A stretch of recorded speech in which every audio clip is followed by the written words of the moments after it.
Good evening. I'm happy to welcome you to another of our classes.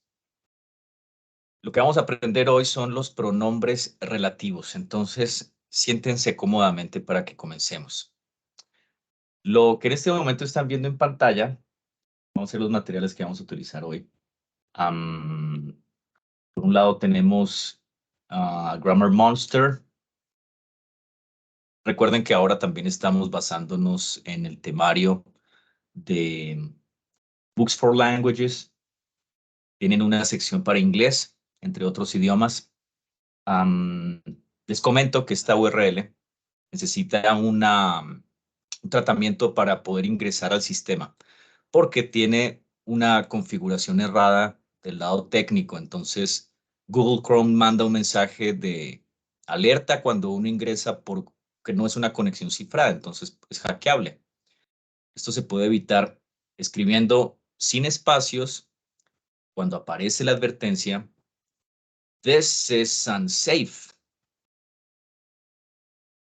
This is unsafe, para que lo tengan en cuenta. En caso de que les aparezca esa advertencia, pues esa es la técnica en ese tipo de websites. Además de esto, pues usinggrammar.com tiene una muy buena presentación del tema. Entonces, vamos derecho a entender de qué trata. Los pronombres relativos son las palabras who, which, that, whose y whom. Llamamos atención de que también se parecen. Bueno, más bien son la misma palabra que utilizamos también para hacer preguntas. Si recuerdan, hay una familia de palabras que son las palabras WH. Esas también corresponden en parte a las que acabo de mencionar. Aquí la cuestión es entender que cada una de ellas se emplea dependiendo del tema que yo estoy conversando. Entonces vamos a ver de qué trata. En el idioma inglés hay 5 pronombres relativos y 3 adverbios relativos. Eso es otra clase, claro. Que principalmente cumplen el mismo propósito. Todos de ellos sirven primariamente para introducir cláusulas relativas. Compara las ocurrencias posibles siguientes de tales pronombres y adverbios. Entonces, fíjense, vamos a notar el tema y cómo el pronombre relativo lo que hace es modificar, describir el tema que estoy comentando. Entonces, si yo digo the flight attendant, estoy hablando de el asistente de vuelo, de la azafata. Aquí se describe con una precisión mayor a la azafata.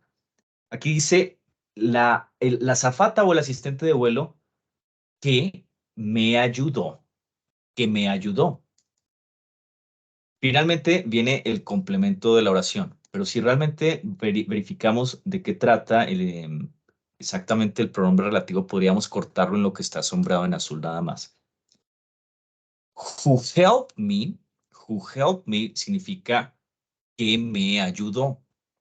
Que me ayudó está calificando al asistente de vuelo. Y como está calificando un sustantivo, por eso es que se dice que los pronombres relativos son cláusulas adjetivales, porque lo que hacen es una subcalificación de una frase con un sintagma nominal, como el asistente de vuelo. De una forma interesante, si yo ya estoy hablando de cosas, no de personas, entonces el pronombre relativo que utilizo es that, muy especialmente en Estados Unidos, y which, muy especialmente en el viejo continente, Australia. Entonces, fíjense, tenemos para which the book, the book, pero the book tiene campo para que hagamos descripción sobre the book. The book which I gave you. El libro que yo te di. Recordar que gave aquí está en pasado. Entonces, esta frase sonaría en inglés norteamericano, the book that I gave you. Es opcional el que podamos nosotros usar cualquiera o el otro, pero definitivamente un uso de which, como lo que nos pasa a los latinos cuando escuchamos el español de España, pues se escucha más sofisticado y formal. Entonces, si hay necesidad de utilizar un lenguaje formal, se prefiere which sobre that. Ahora bien, that obviamente, aquí en este otro ejemplo, nos están hablando también de un objeto, entonces es el uso natural para that. Y fíjense, en la tradición que venimos estudiando, em, sería interesante que yo les pudiera responder, aunque no lo puedo hacer en este momento porque lo ignoro, ¿en qué momento cambia la WH por una TH, ¿no? Porque realmente that está directamente relacionado con la palabra want. Entonces, muy seguramente en el pasado se habló así, ¿no? That es una innovación más reciente. Y si se dan cuenta, pues todo tiene que ver realmente con el uso del que, ¿no? O sea, todas estas palabras al traducirse vienen valiendo por un qué. O, bueno, yo también podría pensar que podría decirse quién. La persona quien me ayudó. Se escucha un poco extraño, ¿no? Definitivamente creo que en español caemos mucho en el que nada más. Entonces, fíjense, the car that crashed into the house. Entonces, aquí el espacio de descripción para the car podría ser, por ejemplo, hablar de un color. Entonces yo diría the red car. Si yo quiero submodificar a el adjetivo, lo puedo hacer con un adverbio, ¿no? The intense red car. Entonces, intense modifica a red. En este caso, la descripción simplemente es la cláusula. That crashed into the house. El coche que se estrelló, que chocó contra la casa. Into, en este caso estamos hablando que es la preposición empleada porque estrellarse contra también es la idea de que penetró el volumen de la casa, ¿no? O sea, ahora sí literalmente podríamos pensar que es una parte del coche quedó adentro de lo que antes tal vez era un muro o una ventana, ¿no? Entonces, vamos a ver las frases nuevamente. The flight attendant who helped me was very nice. Entonces, was very nice podríamos verlo como la segunda parte de la oración. De hecho, si se dan cuenta, si yo retiro la cláusula relativa, em, podría tener la oración padre, digamos, la oración pues sin el modificador. The flight attendant was very nice. Ahora, who helped me, ¿ok? Entonces, fíjense cómo es un adjetivo. The book which I gave you is very interesting. Este particular termina con un question tag para pasar la bolita al hablante. Isn't it? El libro que yo te di es muy interesante. ¿No lo es? Diríamos en español, ¿no es así? Entonces, hasta antes de es lo que habíamos leído antes. Es very interesting vendría siendo análogo a lo que pasó aquí arriba con la azafata, ¿no? Was very nice. Is very interesting.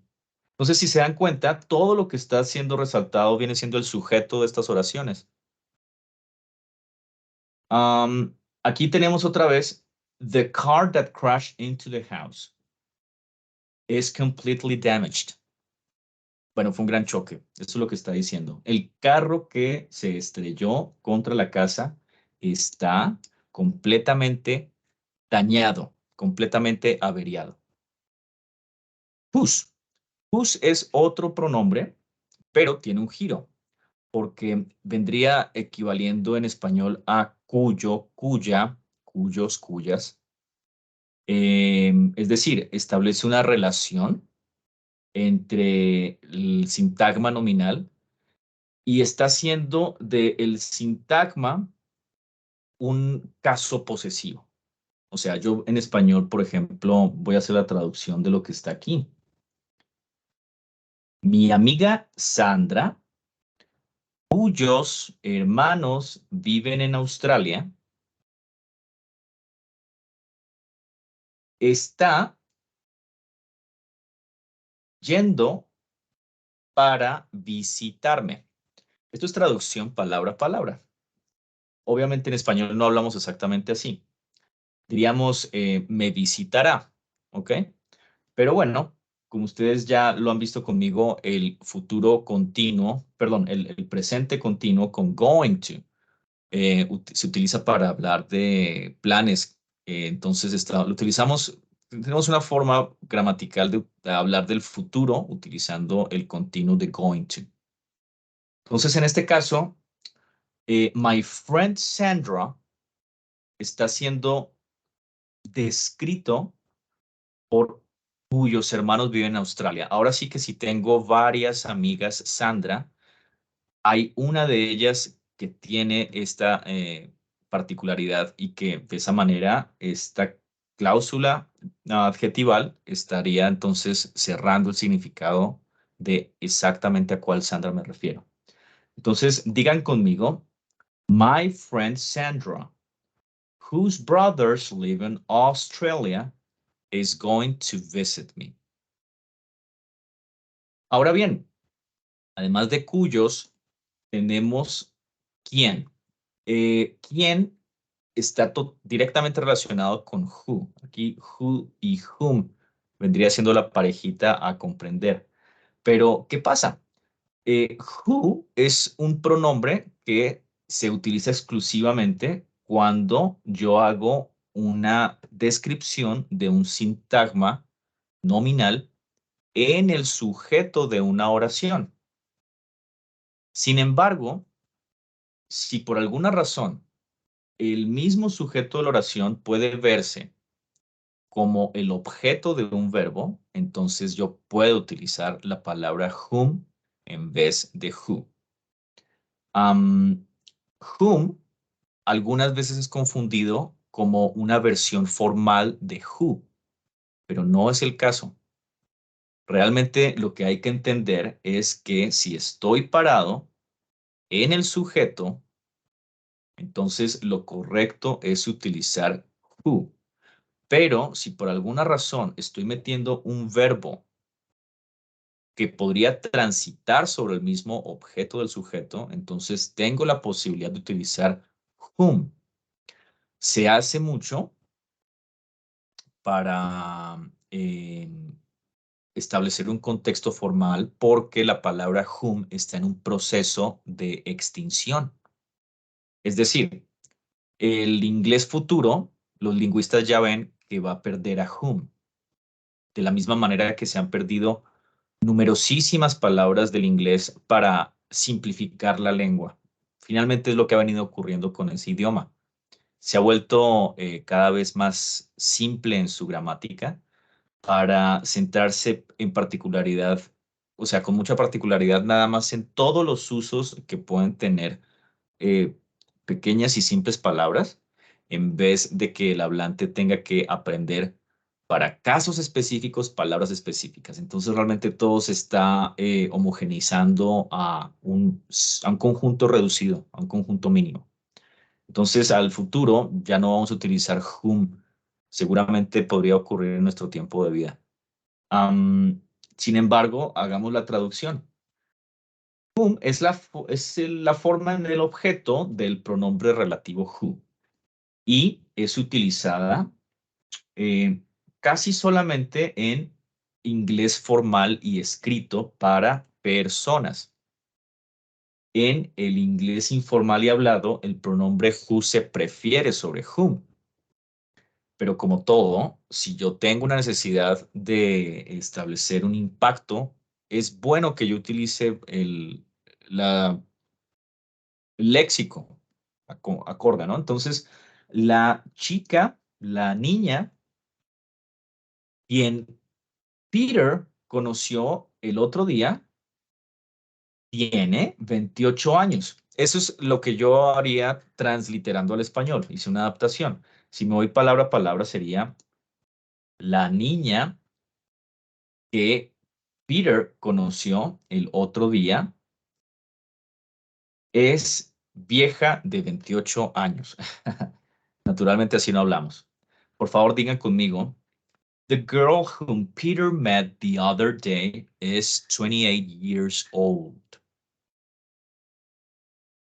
Hay que centrar mucho la pronunciación de old, years, other day. Esto puede contraerse, ligarse en en un solo golpe de voz. Y quiero que llamen la atención del verbo que está metido dentro de la cláusula. La razón de que yo estoy utilizando whom en este caso, bueno, el autor está utilizando whom en este caso, es precisamente por la presencia de met. Y lo que pasa, yo tengo aquí una forma de met que transita sobre objetos. Entonces, vamos a sacarlo de contexto en este momento. Si tengo la palabra met, yo puedo hacer una oración como I met people. Entonces, si yo hago la pregunta, whom did I met? Entonces voy a llegar al objeto directo, people. La cuestión interesante es ver que people actúa sobre el objeto, es el objeto directo de met. Y por esa razón es que estoy habilitado de utilizar el relativo whom. Ahora vamos para arriba. Ah, aquí, si ustedes se percatan, ¿por qué no utilicé the flight attendant whom helped me? Es lo que ahí ocurre. ¿Por qué razón no es posible utilizar aquí whom en la primera? Bueno, pues tiene que ver con el verbo que está metido dentro de la cláusula relativa. Em, si por un momento no ligara a la azafata con el hecho de que me ayudó, ¿m? O sea, yo puedo hacer otra redacción de esta frase. Entonces, yo puedo tener the flight attendant helped me. Vamos a quitar por un momento la palabra who de lo que está resaltado. Entonces, en esta oración, el objeto directo es la palabra me. Estamos hablando realmente de que lo que apuntaría con un whom sería sobre me, más no sobre el flight attendant. Es decir, the flight attendant helped me. Si yo digo, whom did the flight attendant help? Entonces respondería con me. Pero aquí abajo, si yo pregunto, whom did Peter met the other day? La respuesta sería the girl. Por esa razón es que hay que percatarse de que lo que nos da la posibilidad de utilizar ya sea whom o who es dar un brinquito al futuro en nuestra mente para verificar qué verbo estamos utilizando en la cláusula relativa y ver si en la construcción de nuestra oración el mismo sujeto de la oración está haciendo un doble papel como objeto del verbo que estoy utilizando en la cláusula relativa. Si es así, entonces estoy habilitado para utilizar whom en vez de who. Pero si el sujeto de la oración original, una vez yuxtapuesto con el verbo de la cláusula relativa, resulta que es el agente independiente. Ahora sí que no cambiaría a ser objeto directo del verbo, sino que seguiría siendo el sujeto de ese mismo verbo, como lo que nos pasó aquí arriba con la azafata. Entonces no puedo utilizar whom. Esa es realmente la clave para entenderlo. Entonces, permítanme ver, hay una ampliación de lo que de lo que estamos conversando en Grammar Monster al respecto. Pregunta 3. When do you use whom? ¿Cuándo utilizas whom? Aquí está la regla. Usa who cuando es el sujeto del verbo, de lo contrario utiliza whom. Básicamente lo mismo que ya dije. Digan conmigo, never lend your car to anyone who calls you mom. Esta página, como ustedes saben, utiliza muchas frases de comediantes. Entonces, se utiliza mucho en el idioma hablado las cláusulas relativas, porque es justo lo que nosotros hacemos, ¿no? El hombre que vino el otro día, el perro que me gustó, el día que nos conocimos, em, el año que me embaracé, el año que conseguí ese nuevo empleo. Tantas cosas que se pueden utilizar con que, ¿no? Entonces, por eso este tema es muy potente, va a expandir realmente su capacidad para hablar, porque es una herramienta fundamental. Entonces, aquí, ¿qué pasa? Nunca prestes, nunca des en préstamo, también puede ser, nunca des en préstamo tu coche a nadie que te llame ma. Podría ser como decir ma en el caso del español. Ajá. Pero hay que llamar la atención a que who es el sujeto del verbo calls. Entonces, fíjense, si ustedes se dan cuenta, una forma en la que los gramáticos analizamos oraciones, y ustedes también lo hacen, es sombreando, retirando algunas palabras. Hay que reacomodar. Entonces, lo que está resaltado aquí, que es la cláusula relativa, si ustedes se percatan, la palabra que se utiliza en la cláusula relativa también juega un rol dentro de lo que se resalta. Justamente, calls es un verbo finito, por consiguiente posee un sujeto y un tiempo verbal. El sujeto que está atado a calls es who. Entonces, who calls you mom? En esa oración yo podría ver a who exclusivamente como el sujeto para calls.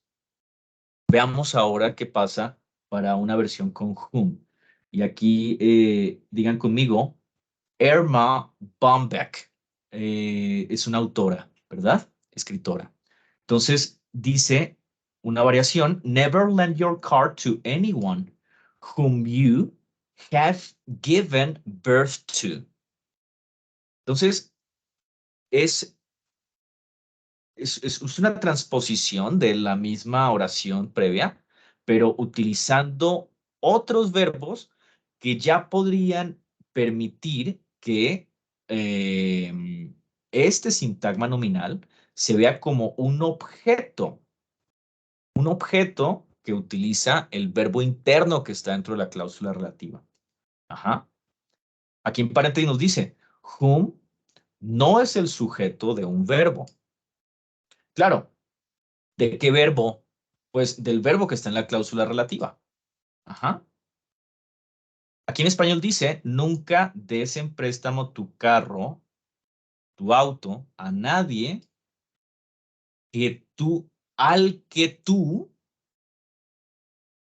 hayas dado a luz o al que hayas dado a nacer, ¿verdad? Entonces, whom you have given birth to. Ok. Hacer el desglose, desmenuzar esta oración es un poquito más complicado. Tendríamos que dejarlo para una clase posterior, pero aquí lo fundamental es notar que sí hay un tránsito de todo el sintagma dentro del verbo que está dentro de la cláusula relativa. Entonces, aquí es, you have given birth to somebody, ¿verdad? O sea, esto yo también lo podría escribir así. Y ese somebody sería todo lo que está sombrado en azul. Es decir, en la oración, I give birth to Nancy, suponiendo, digamos, que una mujer tiene una niña llamada Nancy. Nancy viene siendo el objeto directo de yo di a luz a. I have given birth to. Ok, entonces, you have given birth to somebody that you should never lend your car to. El inglés que acabo de decir básicamente es utilizar las mismas palabras del ejemplo, pero para que ustedes se den cuenta que yo puedo poner como verbo central de una nueva oración derivada el verbo de lo que tengo en la cláusula relativa y reordeno el sujeto para que pase a ser un objeto directo de ese verbo. Entonces, en ese caso, me doy cuenta que sí puedo utilizar whom. Entonces, aprender bien el truco de cuándo utilizar who versus whom es nosotros mentalmente dar un brinquito y hacer transposiciones. Eso obviamente se logra es practicando mucho. Para ver si es posible reubicar el sujeto como objeto de este verbo interno a la cláusula. Y si eso es posible, entonces en vez de conectar con who, conecto con whom. Llamo su atención a que whom pertenece a los pronombres objetivos del caso gramatical objetivo del inglés, que si ustedes lo recuerdan, son todos los pronombres que terminan en la M, ¿verdad? O sea, por ejemplo, tengo la versión del pronombre del sujeto de tercera persona plural, they, y tengo el pronombre del objeto de la misma persona, que sería, en vez de la Y, una M, sería them. Es exactamente lo que pasa con who, que es del sujeto, en vez de whom, que es para objetos. Entonces, es una minucia gramatical y naturalmente si comprenden la lógica que está detrás para hacer la operación de cuándo utilizar whom, eso, eso realmente da un gran impacto a los nativos en lo que se refiere al dominio de la lengua. ¿Ok? Entonces yo los animo mucho a que realmente si todavía no entienden el tema de objetos de un verbo, pues utilicen esta oportunidad para verlo con nuevas palabras. Finalmente, que lo que está ocurriendo aquí es que el pronombre está haciendo de alguna manera una sustitución de lo que se dice previamente y lo está encapsulando dentro de una pequeña palabra para hacer esta conexión. Esto da para más tema, naturalmente. Hay una cuestión derivada de este tema que se llama cláusulas relativas definitorias y no definitorias. Se refiere a que si yo retiro la cláusula relativa, puede que caiga en una oración incomprensible. Pero hay algunas veces que la cláusula relativa solamente es información de un chismoso. Ahora sí que es echar dos balazos de un solo tiro, ¿no? Y entonces en ese caso la cláusula se puede poner dentro de comas porque es información extra. Es decir, ya estaba totalmente descrito el sujeto y al momento que inyecto la cláusula simplemente doy una información que gramaticalmente sería un apéndice. Entonces, en ese caso, se puede ubicar con comas. Vamos a seguir con lo que está describiendo Using Grammar para continuar con el tema. En adición, los tres adverbios relativos, cuando, dónde y por qué, también puede emplearse como cláusulas relativas. Esto lo voy a mencionar para que ustedes también verifiquen que pues tenemos la misma maquinaria lógica en español y en otros idiomas, pues esto de las cláusulas relativas, a mí me consta que existe en francés también. No lo he visto ni estudiado en más idiomas, pero estoy segurísimo que es un recurso universal. Vamos al español primero. Hace 6 años, cuando mi hermano se casó, yo estuve trabajando en China. 6 years ago, when my brother got married, I was working in China. Este es el lugar donde nosotros nos besamos por primera vez.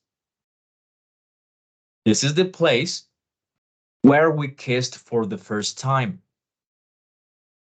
Entonces, se llaman adverbios porque la cláusula a la que están encabezando está funcionando como un adverbio.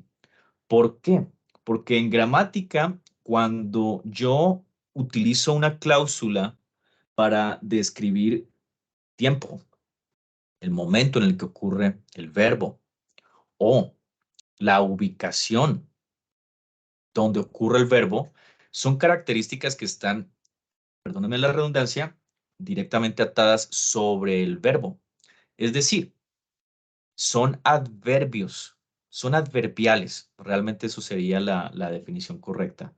Vamos a ver esto posteriormente en una clase juntos, pero ya no están calificando ni describiendo a un sintagma nominal del sujeto, sino que están totalmente centrados en el sintagma verbal de del verbo de la oración. Atención, los pronombres relativos también pueden funcionar como palabras de pregunta. Esto es algo que veremos también posteriormente. Aquí hay que trabajar la inversión. Eso es algo que hay que delimitar muy bien. Lo haremos con redundancia y énfasis, pero pues sí, son las mismas palabras. Utilizamos también when y where dentro de las palabras WH. Entonces, veamos. ¿Cuáles son las particularidades de utilizar pronombres relativos en inglés? De hecho, es posible escoger entre who y that para personas y entre that y which para cosas y animales en cláusulas relativas definitorias. Sin embargo, that es preferido cuando una de las siguientes palabras aparece en el contexto. Compara las particularidades en estos casos. That para personas, cosas y animales es preferiblemente utilizado en vez de who y which. ¿En qué casos? Primero, cuando antes hay mencionados superlativos. Segundo, cuando antes del pronombre relativo vienen estas palabras que vienen siendo determinativos. Entonces, vamos a ver ejemplos de superlativos. Los superlativos son simplemente adjetivos que están puestos en en la forma más agrandada posible de calificación. Es el correspondiente a cuando yo en español utilizo palabras que terminan en érrimo, érrima, o que terminan en imo o ima, la máxima, el máximo, paupérrimo, pobrísimo, grandísimo. Esos son superlativos. Entonces veamos ejemplos de superlativos. Digan después de mí. Best. Eso sería el mejor. Lowest. El, el más bajo. Cuando en el inglés no puedo meter el morfema superlativo EST, entonces, porque hay palabras en las que no es aplicable, entonces debo utilizar el adverbio most para agrandar al adjetivo. Entonces, por ejemplo, tengo la palabra expensive. Sería incorrecto decir expensivest. Entonces digo most expensive. Y ya, most expensive sería una frase adjetival en forma superlativa. Fastest, el más rápido, bueno, most expensive sería el más costoso, financieramente hablando. Fastest, bueno, también puede ser de cualquier tipo de recurso, no nada más dinero. Fastest sería el más rápido. Highest, el más alto. Most interesting, el más interesante. Cheapest, el más barato. Worst, el peor. Entonces, fíjense, en español también utilizo el más, que vendría siendo most. Nicest, el más lindo. Ajá. O podría decir el lindísimo. También podría decirle el lindísimo, el bajísimo, el baratísimo, el altísimo. Pues sí, en este caso sí podría aplicar eso en español. Entonces, este tipo de palabras son superlativos. Veamos el ejemplo. This is the most interesting movie that I've ever seen. Si ustedes se percatan aquí en la cláusula relativa, tengo una cláusula en aspecto perfecto. Estamos viéndolo en el presente perfecto. Esta es la película más interesante que yo he visto jamás. Entonces, mm, fíjense, en vez de utilizar which, utilizó that. ¿Cuál es la razón? Bueno, si ya hay un gran número de palabras inyectadas dentro de la cláusula, bueno, entre toda la oración que estoy diciendo, es más simple, mentalmente hablando, digamos que se necesita menos pensamiento eh, cuando utilizamos un that que si nos vamos con las otras versiones. ¿Ok? Entonces, en el ánimo de la simplicidad, ya no se establece una particularidad para who ni para las demás, sino que simplemente todo se reduce a un that. Y volvemos a lo mismo. Es la tendencia de las lenguas en un mundo tan dinámico y donde estamos dominados por los aspectos de que el tiempo cuesta y que todo el tiempo estamos pensando en mil cosas y ocupados, a que ya no nos interesa el hablar tan bellamente más que como ser sintéticos y directos. Entonces, por esa razón es que todas las palabras están cayendo en un that. Podría ser que muy al futuro, inclusive that reemplace a who y que ya ni siquiera tengamos a whom ni a who, sino que ya todo sea con un that. Que ya inclusive en Inglaterra dejen de utilizar which y se subyuguen a that también, ¿verdad? Estos son cosas que pasan con las lenguas, ¿no? Es la razón por la que ya no hablamos decoradamente como la época barroca, ¿no? De los 1500, 1600, sino que pues tenemos un idioma, am, bueno, tenemos al reggaetón. Ese es, ese es un síntoma de cómo está nuestra mente estos días, ¿verdad? Entonces, ocurre también con la gramática. El otro caso, cuando hay determinativos en medio. Entonces, veámoslo.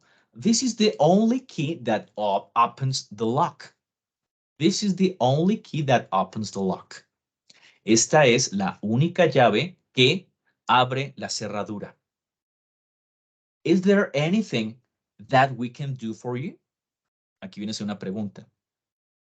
¿Hay aquí alguna cosa que nosotros podamos hacer?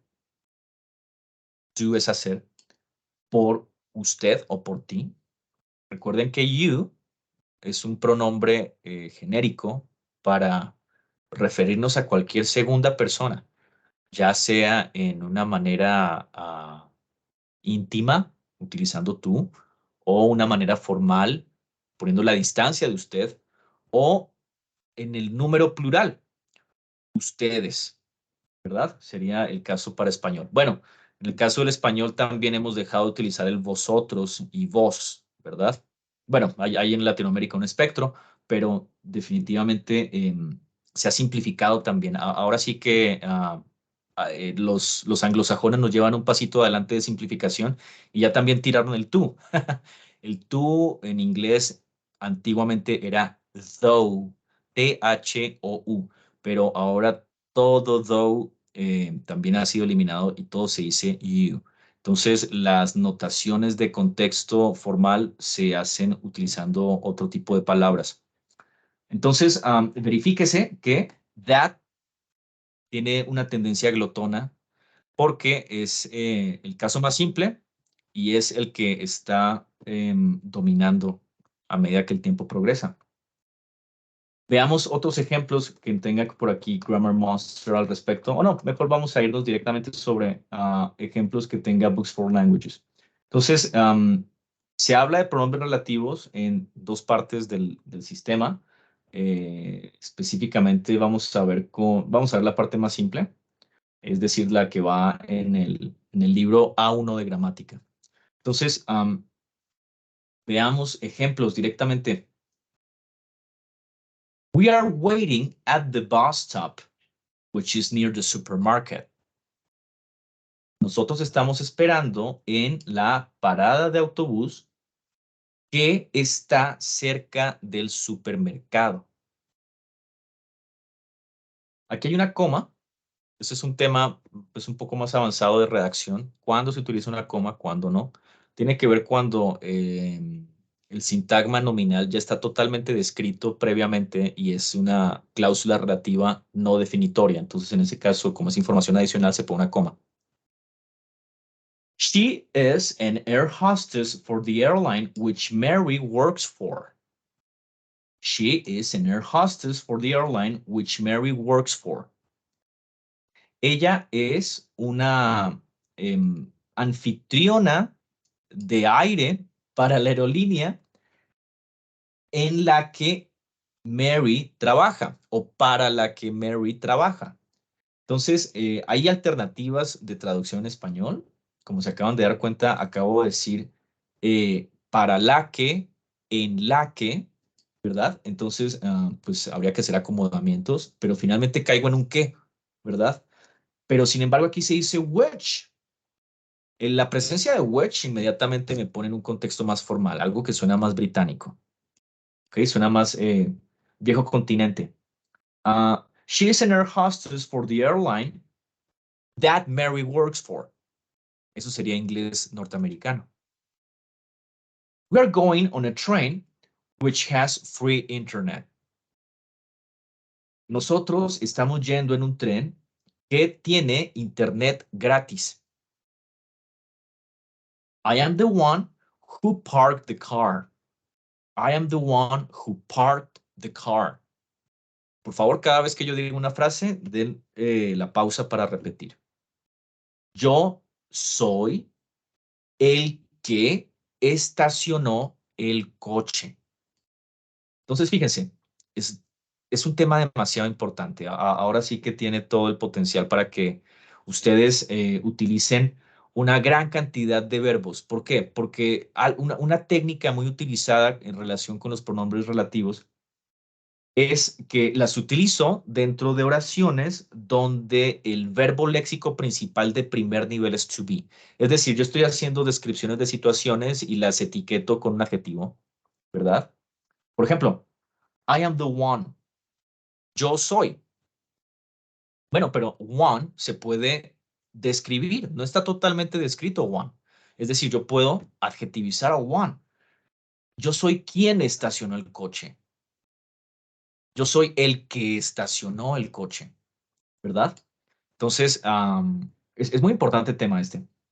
He is the man who went by foot. Otra vez tengo la presencia de to be y adentro de la cláusula relativa doy información adicional con otro verbo.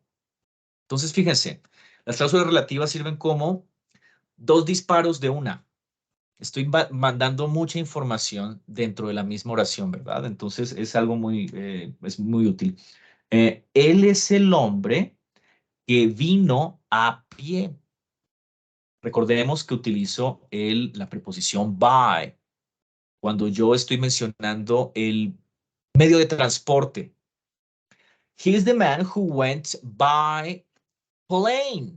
Ok, vale. Entonces estoy hablando de alguien que tenía muchos recursos o que tenía muy poco tiempo porque vino en avión, ¿verdad? Bueno, este vino a pie. He is the man who went by foot. They are the men who carried out suitcases. Ellos son los hombres que llevaron, que cargaron maletas. Ok. Portafolios puede ser también. Suitcases vendría siendo la palabra suit. Hay que ver aquí que, pues, como ya lo hemos visto, está lleno de compuestos el inglés. En el caso de este sustantivo, suit es un traje masculino formal, ¿verdad? Y case es una forma de decir cajón, ¿verdad? Entonces, el cajón de los trajes vendría siendo la maleta. También se utiliza para hablar del portafolio de nada más papeles. O sea, puede ser tanto una maleta.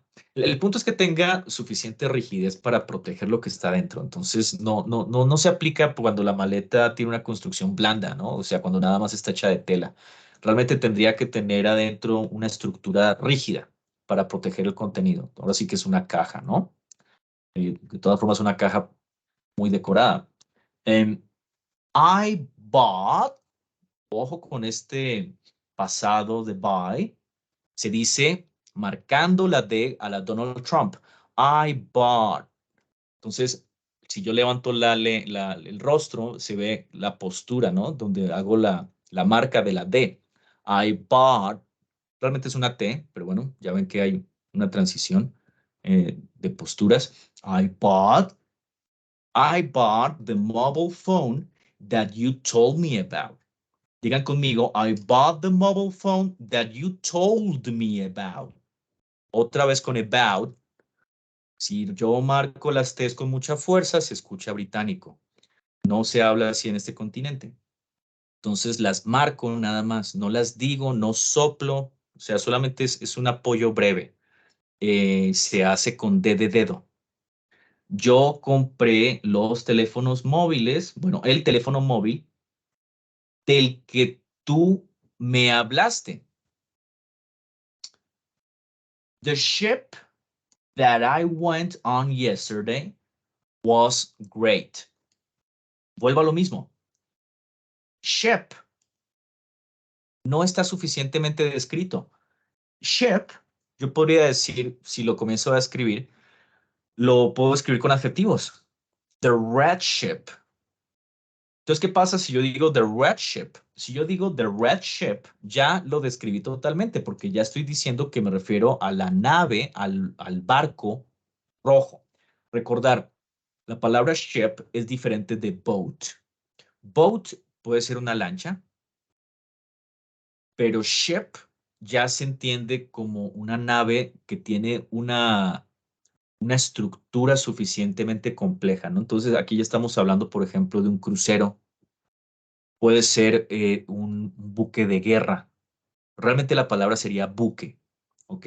Ship, cuando ustedes lo vean, estamos hablando de que tiene que ser ahora sí algo grande y complejo.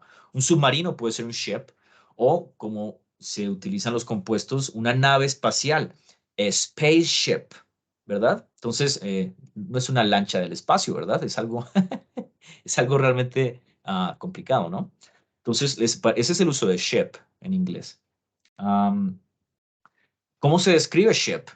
That I went on yesterday. Entonces, si la persona va en muchas naves, en muchos buques, pues hay uno específico en el que se fue ayer. Específicamente ayer. Eso es a lo que se refiere la cláusula adjetival. The ship that I went on yesterday. Entonces, that I went on yesterday está describiendo totalmente a ship. Esta es una cláusula relativa definitoria. ¿Ok? ¿Qué dice al final? Fue genial. Y como ya lo hemos visto, to be como verbo copular, aquí estamos en el pasado, la palabra fue, no es, sino fue, está introduciendo después un adjetivo. Genial, excelente, espléndido. ¿Ok? Entonces, la nave en la que yo fui ayer estuvo genial. Perdón, fue genial. También puedo decir estuvo, ¿no? Pero fue genial es lo que utilizamos en español. Ah, These are the streets that were designed by my friend. Estas son las calles que fueron diseñadas por mi amigo. Bueno, pues su amigo es ingeniero civil. Am, y cuando yo tomo nota de streets, pues me doy cuenta que está em, incompletamente descrita. Entonces me faltaría meter un adjetivo para que se identifique a qué calle de qué calle estoy hablando. Por esa razón es que en este caso puedo meter esta cláusula sin necesidad de anteponer comas. These are the streets that were designed by my friend. Estas son las calles que fueron diseñadas por mi amigo.